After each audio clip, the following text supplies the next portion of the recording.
the video you could see previously could show you the production of manioc flour, which is one of the staple food of the Amazon.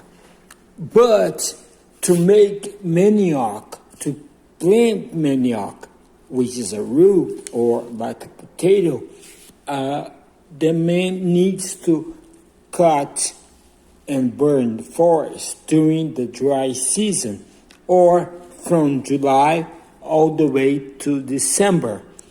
And to produce manioc has a very expensive price in nature because it doesn't kill only the trees but chase away the animals.